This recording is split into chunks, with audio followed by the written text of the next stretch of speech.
seruan azan yang dilantungkan oleh muazin. Jangan sampai kita hanya sekedar marah ketika suara azan itu mau diatur, sementara di sisi lain keseharian kita tidak pernah menghadiri suara azan, panggilan azan tersebut. A'udzu billahi minasy syaithanir rajim. Bismillahirrahmanirrahim. Assalamualaikum warahmatullahi wabarakatuh. Alhamdulillahi rabbil alamin, wassalatu wassalamu ala asyrafil anbiya'i wal mursalin, Sayyidina Muhammad wa ala alihi wa ashabihi ajmain, amma ba'd. Sahabat pecinta dakwah yang dimuliakan Allah Subhanahu wa taala, pecinta Rumah Quran Al-Irsyad Lappa dimanapun kita berada.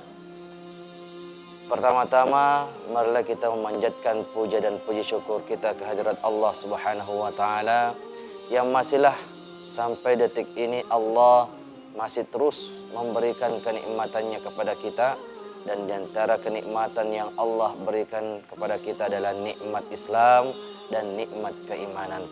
Semoga kenikmatan ini Allah tidak cabut. Bahkan kita berharapkan kiranya kenikmatan yang terbesar ini Allah Subhanahu wa taala tambahkan. Salam dan salawat kepada baginda Rasul sallallahu alaihi wasallam yang Allah Subhanahu wa taala sengaja utus beliau menjadi penyempurna akhlak dan pembawa risalah dari Allah Subhanahu wa taala. Semoga kita sekalian menjadi umatnya Muhammad sallallahu alaihi wasallam yang beristiqamah menjalankan seluruh perintah Allah dan melaksanakan apa yang dicontohkan Rasul sallallahu alaihi wasallam. Sahabat pecinta Rumah Quran Al-Irsyad Lappa, kita tahu bersama bahwa kondisi khususnya di negara kita akhir-akhir ini banyak sekali persoalan-persoalan yang kita hadapi, yaitu persoalan masih terus adanya penyebaran virus corona, di mana lagi Allah Subhanahu wa taala berikan ujian kepada negara kita di beberapa daerah, di beberapa wilayah diterpa musibah bencana alam, gunung meletus, terjadi banjir bandang, terjadi banjir, bahkan terjadi kecelakaan baik di darat maupun di lautan. Banyak sekali ujian dari Allah Subhanahu wa taala, banyak persoalan-persoalan yang menimpa negara kita. Sahabat pecinta Rumah Quran Al-Irsyad Lappa, yang akhir-akhir ini yang lagi ramai diperbincangkan yaitu tentang surat edaran dari Kementerian Agama yang mengatur tentang toa atau pengeras suara di masjid dan di musola-musola. Sahabatku yang saya cintai karena Allah Subhanahu wa taala, setelah kita melihat dan membaca berulang-ulang dengan saksama di setiap butir-butir, di setiap poin-poin yang tertuang dalam surat edaran itu, ternyata disimpulkan bahwa ternyata surat edaran ini bermaksud tujuan dengan baik.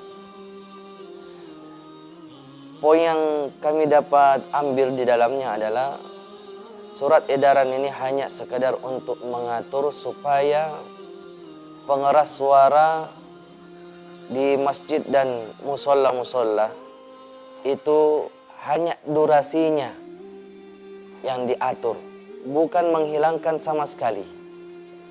Hanya durasi yang diatur dan seterusnya.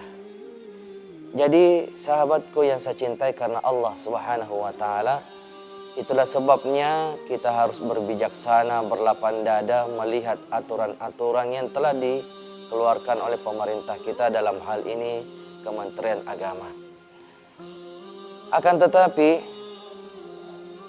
barulah muncul yang namanya persoalan ketika adanya kalimat-kalimat yang tidak sinkron, kalimat-kalimat atau ucapan-ucapan yang terucap atau dikeluarkan oleh public figure, apalagi ini keluarnya dari seorang pejabat publik, seorang pejabat negara yang notabene tingkat keilmuannya harusnya menjadi contoh suri teladan kepada kita masyarakat awam ini. Kita tahu bersama bahwa yang menjadi persoalan yang jadi ramai diperbincangkan bukan persoalan pengaturan volume toa pengeras suara, akan tetapi yang jadi perbincangan adalah kalimat menyandingkan suara azan dengan suara gonggongan anjing. Ini yang menjadi persoalan. Sahabatku yang saya cintai karena Allah Subhanahu wa taala, pencinta Rumah Quran Al-Irsyad Lappah, terlepas dari itu semua, coba kita melihat, merujuk kembali beberapa literasi hadis Rasulullah sallallahu alaihi wasallam di dalam persoalan yang namanya suara azan. Kita tahu bahwa azan adalah seruan panggilan atau penanda bahwa masuknya waktu sholat 5 waktu. Sahabatku yang saya cintai karena Allah Subhanahu wa taala, itulah sebabnya ketika kita mendengarkan suara azan, apa yang mesti kita harus lakukan? Seperti dikatakan dari Abdullah bin Amr, beliau pernah mendengar Rasul sallallahu alaihi wasallam berkata bahwa jikalau seandainya kalian mendengarkan komandan azan dilantungkan, maka jawablah panggilan azan itu sesuai dengan apa yang disebutkan muazin tersebut. Terkecuali ketika kita mendengarkan kalimat hayalas sholat dan hayal falah, kita mengucapkan la haula wala quwata illa billahil aliyyil azim. Selanjutnya Rasulullah sallallahu alaihi wasallam berkata, barang siapa yang mengucapkan sesuai dengan apa yang diucapkan muazin, dan setelah mendengarkan azan itu lantas dia berdoa sebagaimana kita hafal semua doa setelah azan, maka kata Rasulullah sallallahu alaihi wasallam, halat lahu syafaati yaumal qiyamah. Kata Nabi, dia layak mendapatkan syafaatku nanti di hari kiamat. Masya Allah.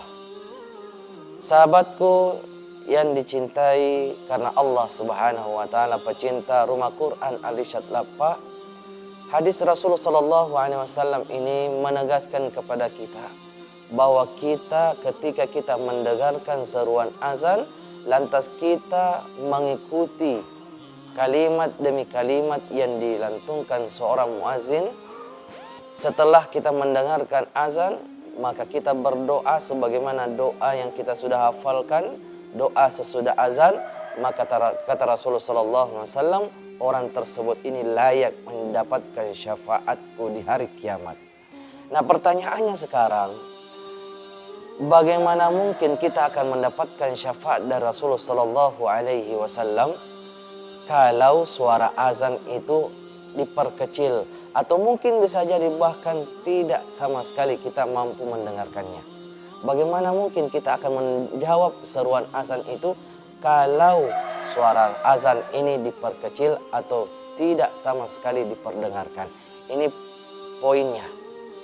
Sahabatku pecinta Rumah Quran Al-Irsyad Lappah, yang kedua yang ingin kami sampaikan adalah apakah kita sudah termasuk hamba-hamba Allah yang senantiasa mendengarkan atau bahkan menjawab atau bahkan mendatangi, menghadiri seruan azan tersebut. Yang bisa jadi menjadi persoalan di sini ketika kita risih akan pengaturan tentang suara azan, sementara dalam keseharian kita saja jarang atau mungkin bahkan tidak pernah kita menghadiri salat berjamaah di masjid. Orang sudah memanggil kita dengan lantunan komandan azan, akan tetapi terkadang biasa kita lalai atau bahkan kita ogah-ogahan, kita santai saja dan bahkan tidak menghadiri seruan azan tersebut. Ini yang dipersoalan. Oleh karena itu saudaraku, marilah kita renungi diri kita masing-masing. Apakah kita termasuk hamba-hamba Allah yang sudah sangat-sangat mendengarkan seruan azan yang dilantungkan oleh muazin. Jangan sampai kita hanya sekedar marah ketika suara azan itu mau diatur, sementara di sisi lain keseharian kita tidak pernah menghadiri suara azan, panggilan azan tersebut. Semoga Allah Subhanahu wa taala memberikan petunjuknya kepada kita sekalian, memberikan kekuatannya kepada kita sekalian. Semoga Allah Subhanahu wa taala mempermudah seluruh urusan-urusan kita dan menyelesaikan seluruh persoalan-persoalan yang kita hadapi. Teruslah berbuat kebaikan, teruslah sebarkan kebaikan. Semoga Allah Subhanahu wa taala berikan keberkahan di negeri kita. Subhanakallahumma wa bihamdika asyhadu an la ilaha illa anta astaghfiruka wa atubu ilaik. Tsumma assalamu alaikum warahmatullahi wabarakatuh.